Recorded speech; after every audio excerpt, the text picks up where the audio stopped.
Hello दोस्तों, कैसे हैं आप लोग। चलिए अपनी नई वीडियो शुरू करते हैं जहां हम देखेंगे ट्रांसफर प्राइसिंग के बारे में। ट्रांसफर प्राइसिंग के दो सब टॉपिक्स होते हैं। एक होता है इंटरनेशनल ट्रांसफर प्राइसिंग और एक होता है डोमेस्टिक ट्रांसफर प्राइसिंग। क्योंकि सबसे पहले लॉ के अंदर इंटरनेशनल ट्रांसफर प्राइसिंग को इंट्रोड्यूस किया गया था, तो हमारी जो इंट्रोडक्शन की क्लास होगी ना, वो भी हम इंटरनेशनल ट्रांसफर प्राइसिंग से ही शुरू करेंगे। अपनी वीडियोस का पहला पार्ट शुरू करते हैं और सबसे पहले समझते हैं कि ट्रांसफर प्राइसिंग का मीनिंग क्या है, आखिर ये वर्ड कहना क्या चाहता है। मान लीजिए हमारे सामने दो कंट्रीज बने हुए हैं। एक तरफ है इंडिया और दूसरी तरफ है यूनाइटेड स्टेट्स। मानते हैं कि इंडिया में एक कंपनी की पेरेंट कंपनी है और उसी कंपनी की कंट्रोल्ड सब्सिडरी, एक ऐसी सब्सिडरी जो पेरेंट के कंट्रोल में है, वो है अमेरिका में। इंडिया की जो पेरेंट कंपनी है वो अपनी सब्सिडरी में कुछ सर्विसेज, कुछ गुड्स ट्रांसफर करती है, और ये जो गुड्स और सर्विसेज बेची जा रही हैं ये किस रेट पर बेची जाएंगी, इसकी प्राइस, ये जो ट्रांसफर हो रहा है इसकी प्राइस या तो पेरेंट कंपनी डिसाइड करेगी या फिर उसकी कंट्रोल सब्सिडरी डिसाइड करेगी। तो ये जो रिलेटेड पार्टीज हैं दो, एक दूसरे के कंट्रोल में है, इन रिलेटेड पार्टीज में जो गुड्स और सर्विसेज ट्रांसफर होते हैं उनकी प्राइसेस डिसाइड होती हैं एक दूसरे की सहमति से, एक दूसरे के म्यूचुअल कंसेंट से। इसकी वजह से क्या होता है, गवर्नमेंट को कई बार नुकसान होता है टैक्स का। इसी सब को मैनेज करने के लिए ट्रांसफर प्राइसिंग का प्रोविजन इंट्रोड्यूस किया गया था इनकम टैक्स लॉ के अंदर। जरा इतिहास में उस केस पर नजर डालते हैं, उस घटना पर नजर डालते हैं कि ट्रांसफर प्राइसिंग को आखिर इंट्रोड्यूस करने की जरूरत क्या पड़ी थी। वो कौन सी घटना थी। वो घटना इंडिया की नहीं थी, इंडिया के बाहर दो देशों की थी। बात है 1993 की। एक कंपनी है जिसको हम सब जानते हैं, निसान। निसान की जो मेन कंपनी थी, पेरेंट कंपनी, वो थी जापान में, और इसी की एक छोटी सब्सिडरी कंपनी थी अमेरिका में। अब कार निसान बनाती थी या फिर जो दूसरे प्रोडक्ट्स बनाती थी वो बनते थे जापान में, और जापान वाली कंपनी उसको ट्रांसफर करती थी यूएसए में और उसको बेचती थी यूएसए वाली कंपनी को। यूएसए वाली कंपनी फर्दर उस प्रोडक्ट्स को, उन कार्स को अपने यूएसए मार्केट में सेल करती थी। उस समय हुआ यह था कि जापान में इनकम टैक्स की रेट कम थी और यूएसए में इनकम टैक्स की रेट ज्यादा थी। अब जरा इसको ध्यान से समझते हैं, निसान को एज अ होल एक बार देखते चलते हैं कि जापान वाली कंपनी से अगर हाई रेट पर भी सेल करा जाता है तो भी टैक्स का बर्डन निसान पे कम पड़ता है क्योंकि टैक्स की रेट 20% है। On the other hand USA में चूंकि परचेज हाई प्राइस पे हो रहा है, इसकी वजह से प्रॉफिट कम होगा निसान की यूएसए वाली कंपनी में, और उसकी वजह से यूएसए में टैक्स रेट ज्यादा होने पर भी प्रॉफिट कम है, इसलिए टैक्स का बर्डन भी कम होगा। लेकिन इसकी वजह से यूएस गवर्नमेंट को नुकसान होने लग गया था। इसको जरा एक एग्जांपल से समझते हैं, हमें ज्यादा अच्छे से समझ में आएगा। सबसे पहले एग्जांपल लेते हैं मार्केट प्राइस का। आर्म्स लेंथ प्राइस दी है, यानी कि मार्केट प्राइस। अगर मान लीजिए जापान वाली कंपनी $1,00,000 में सेल करती है, हम यहाँ पे सारी करेंसी डॉलर में ले रहे हैं ताकि समझ में अच्छे से आए। अगर जापान की कंपनी $1,00,000 में सेल करती है अपनी कार को, 20% टैक्स के हिसाब से टैक्स बना उसका ₹20,000, और यही $1,00,000 की परचेज दिखाएगी यूएसए वाली कंपनी अपनी बुक्स के अंदर। जब $1,00,000 की परचेज दिखाएगी, वहां पे रेट है 30%, तो इनको टैक्स का फायदा कितना हो गया, $30,000 का हो गया। यहां तक बात समझ में आती है। यहां पर टोटल सेविंग कितनी है, अगर नॉर्मल प्राइस मार्केट प्राइस पे चलते तो $10,000 की सेविंग होती। लेकिन निसान ने क्या करा था, निसान ने एक टैक्स सेविंग स्ट्रेटेजी अपनाई। निसान ने हाई प्राइस पे इसको सेल किया। निसान ने $1,50,000 पे सेल किया। 20% के हिसाब से टैक्स बना $30,000। लेकिन जब अमेरिका में गए तो ये जो $1,50,000 हैं, टैक्स रेट है 30%, टैक्स की जो सेविंग हो गई वो होगी $45,000 की। यहां पे अगर हम नेट सेविंग देखें, अगर जो अपनी प्राइस है उसमें $15,000 की नेट सेविंग है, जबकि अगर मार्केट प्राइस भी होता तो सिर्फ $10,000 की नेट सेविंग होती। ये जो एग्जांपल था ये सिर्फ $1,00,000 का था। इतनी बड़ी, मान लीजिए निसान इतनी बड़ी कंपनी होने के नाते काफी ह्यूज अमाउंट की सेल होती थी, तो सोचिए यूएसए गवर्नमेंट को इसकी वजह से, जो ट्रांसफर प्राइस का मुद्दा था, इसकी वजह से उसको कितना नुकसान हुआ होगा। यूएसए गवर्नमेंट को अच्छा खासा नुकसान हुआ था टैक्स में, और वो जब क्वांटिफाई किया गया था तो जो बीच में अमाउंट लिखी है 17 बिलियन येन का अमाउंट था 1993 का। ये सेम केस रिपीट हुआ था 1994 में, जब यूएसए की कंपनी कोका कोला ने ट्रांसफर किया था जापान में अपने प्रोडक्ट्स को, और सेम ट्रांसफर प्राइस के मुद्दे की वजह से उस साल जापानीज गवर्नमेंट को नुकसान हुआ था, और यूएसए गवर्नमेंट ने उसकी भरपाई करी थी। करीब करीब इतना ही अमाउंट था वो भी। अब हुआ ये कि गवर्नमेंट कब तक इस चीज को नुकसान रिइंबर्स करती रहेगी, इसके लिए इनकम टैक्स के अंदर ट्रांसफर प्राइस को इंट्रोड्यूस किया गया था कि जिस प्राइस पे ट्रांसफर हो उसको रेगुलेट करें, और आर्म्स लेंथ प्राइस पे ही इनकम टैक्स कैलकुलेट होगा। ये सब हम आगे के लेवल्स में अच्छे से समझेंगे।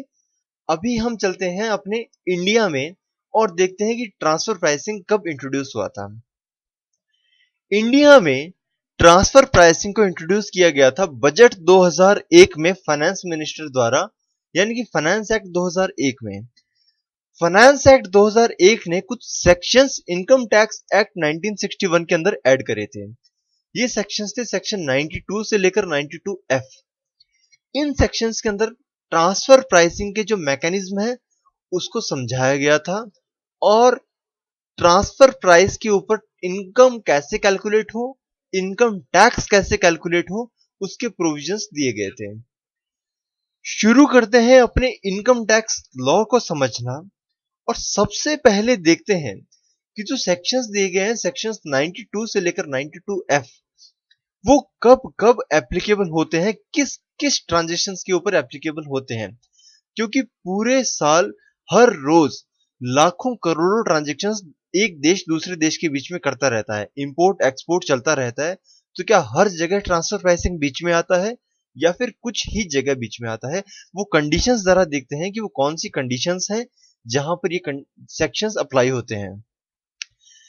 सबसे पहली कंडीशन ये है कि इन सेक्शंस, इन प्रोविजंस को एप्लीकेबल होने के लिए दो इंटरनेशनल ट्रांजैक्शन होनी जरूरी है, दो देशों के बीच में ट्रांजैक्शन होनी जरूरी है।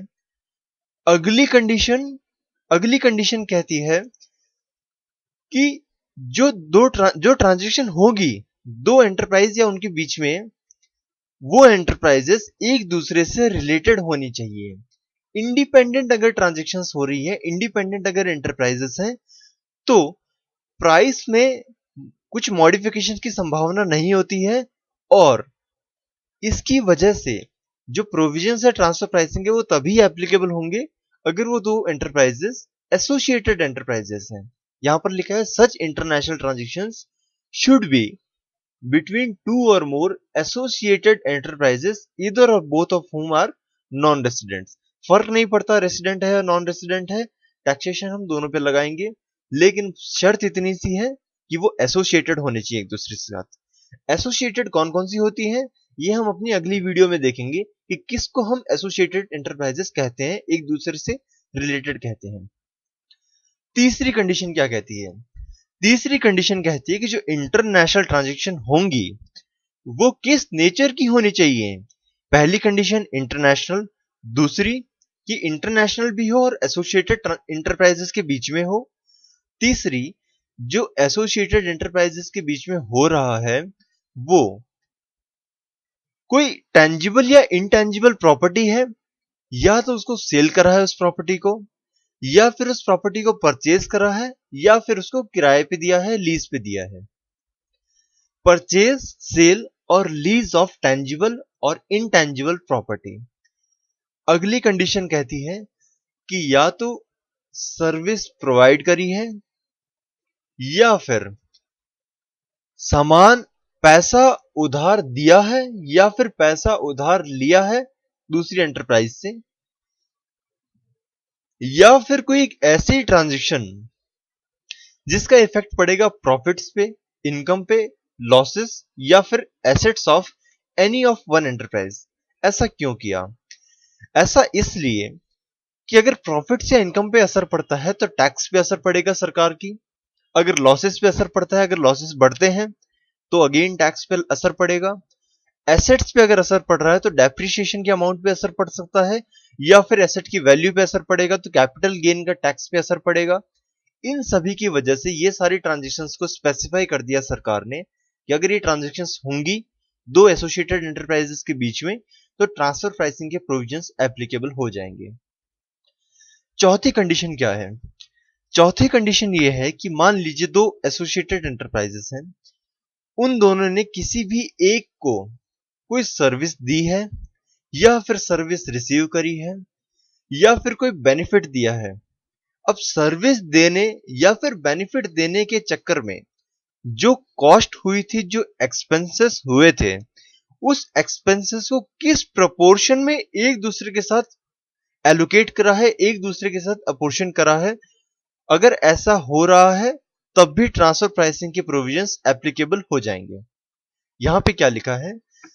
सच ट्रांजेक्शन में ऑल्सो इन्वॉल्व एलोकेशन और apportionment of or any contribution to any cost or expense incurred or to be incurred in connection with a benefit, service or facility provided or to be provided to any one or more of the associated enterprises on the basis of mutual arrangement between such associated enterprises।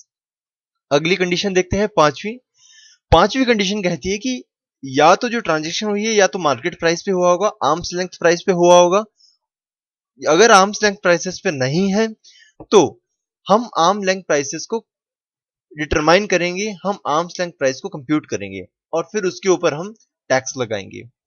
यहां पे लिखा है such international transaction must be done at arm's length price and if not done at arm's length price it shall require determination of income or apportionment of cost or expense on the basis of arm's length price, ताकि true and fair income की determination हो और true and fair tax लिया भी जाए और सरकार को मिले भी। छठी और लास्ट कंडीशन ये है कि जो सारी एडजस्टमेंट हम ऊपर देख रहे हैं, ये सारी एडजस्टमेंट तभी होगी जब सरकार को इन एडजस्टमेंट की वजह से नुकसान ना हो।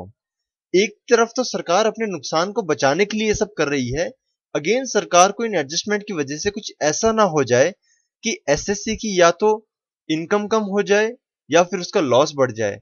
अगर ऐसा होता दिखेगा सरकार को कि इनकम कम हो रही है हमारी कैलकुलेशंस की वजह से या फिर लॉस बढ़ रहा है, तो हम ऐसा कुछ भी एडजस्टमेंट नहीं करेंगे क्योंकि सरकार अपने टैक्स का नुकसान नहीं देख सकती। छठी कंडीशन है कि the adjustments should not result in decrease in income और इंक्रीज इन लॉस। ये थी हमारी कंडीशंस। अपनी अगली वीडियो में उसको फर्दर कैरी करेंगे, ट्रांसफर प्राइसिंग के प्रोविजंस को और अच्छे से समझेंगे। Thank you.